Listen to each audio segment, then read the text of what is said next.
Esta reforma tributaria de Duque es tan regresiva como las de los gobiernos de Santos y Uribe, porque es en contra de los pobres y de las clases medias y en favor de los más poderosos, y ahora voy a detallar algo sobre eso para que se entienda mejor. Consiste en que con una mano la reforma les reduce los impuestos a las empresas en 10 billones de pesos, 10 billones de pesos, y al mismo tiempo les sube los impuestos a los sectores populares y a las clases medias en 2 billones de pesos. Como esa reforma pues desfinancia, porque es más lo que recorta que lo que recoge, les están recortando los subsidios a los sectores populares, particularmente en salud. La otra cosa que hay que mencionar es que esta reforma, como las anteriores, también está montada sobre una gran mentira. ¿Cuál es la gran mentira? Ellos dicen que es que son unas muy pocas empresas las que pagan casi todos los impuestos que se recaudan en Colombia, y entonces que los demás colombianos pues digamos viven como de gorra del esfuerzo de esos muy pocos. Eso es falso. Los impuestos indirectos contribuyen con el 55% del total del recaudo. Impuestos indirectos son IVA, impuesto al consumo, impuestos a la gasolina, por ejemplo, y esos impuestos se definen como regresivos. Regresivos porque caen con la misma fuerza sobre quien tiene mucho que sobre quien no tiene nada. En los directos, las personas naturales, empleados, profesionales, etc., aportan el 12% del recaudo. Y el resto lo aportan, ahí sí las empresas, el 38% del recaudo. O sea que el cuento de que son las empresas lo que le pagan casi todo, por supuesto que no es cierto. La otra cosa que hay que tener muy en cuenta cuando ustedes oigan historias sobre impuestos es que aquí entonces el cuento es que pagan mucho. Se están refiriendo a las empresas más poderosas, pero eso no es verdad. Acaba de salir un nuevo libro, un estudio de Luis Jorge Garay y de Jorge Spitia, y han hecho unos descubrimientos realmente asombrosos. Ellos cogieron los datos de la DIAN de impuestos de las empresas y los desagregaron, que se llama, o sea, los detallaron un poco más.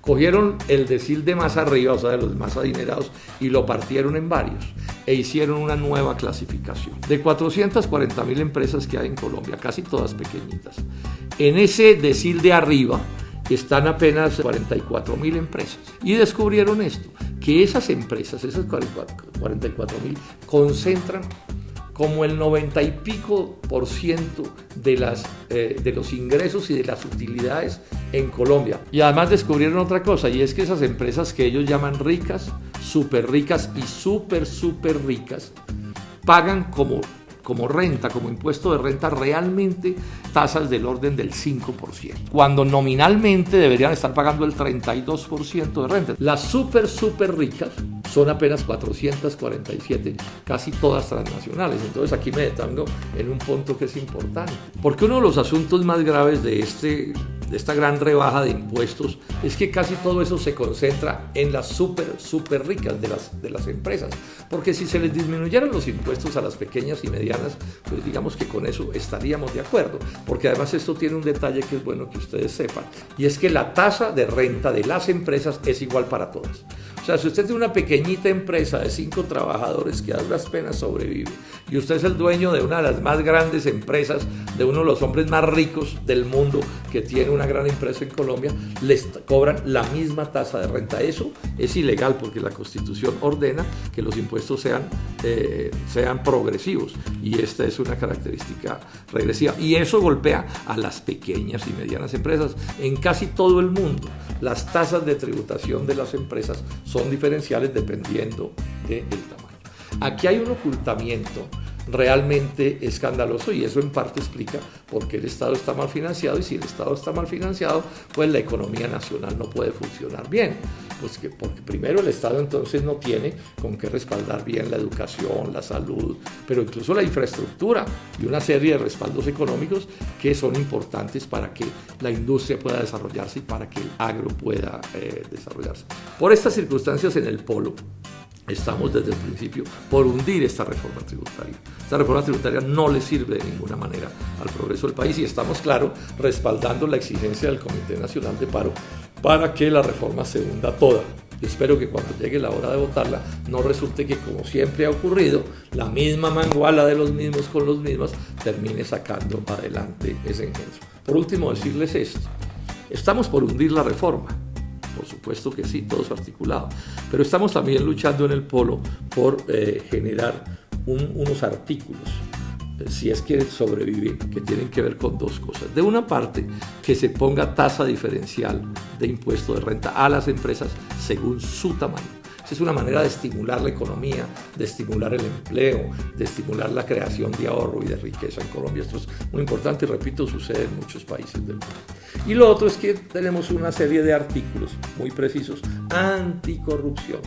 Porque si hay una cosa corrupta en Colombia es el sistema tributario, eso es horroroso. Entonces vamos a proponer artículos como estos, ¿sí? Primero, cárcel a los evasores. Estoy hablando de los grandes, de los poderosos evasores, porque es que eso es lo que son, es ladrones de los recursos públicos. Esa es plata que, digamos, le pertenece a la sociedad colombiana. Que la DIAN cree un bloque de búsqueda. Es como una especie de cuerpo especializado para perseguir evasores, particularmente los que se roban la plata de los impuestos en jugarretas en los paraísos fiscales, como sucede, por ejemplo, en Panamá.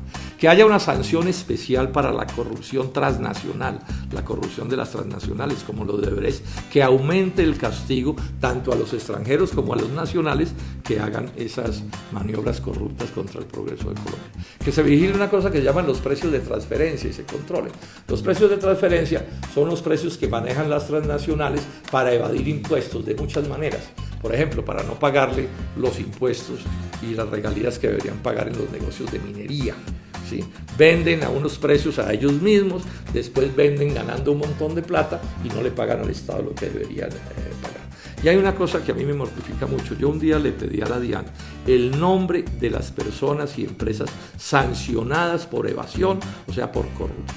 ¿Y saben qué me contestó la DIAN? Parece mentira, pero es verdad. Eso es secreto. Es secreto, o sea, protegiendo a los corruptos. Esta es otra prueba más de los grandes cambios que necesita Colombia y de la importancia de los reclamos que está haciendo el Comité Nacional de Paro, de este grandioso paro que Duque se empeña en desconocer.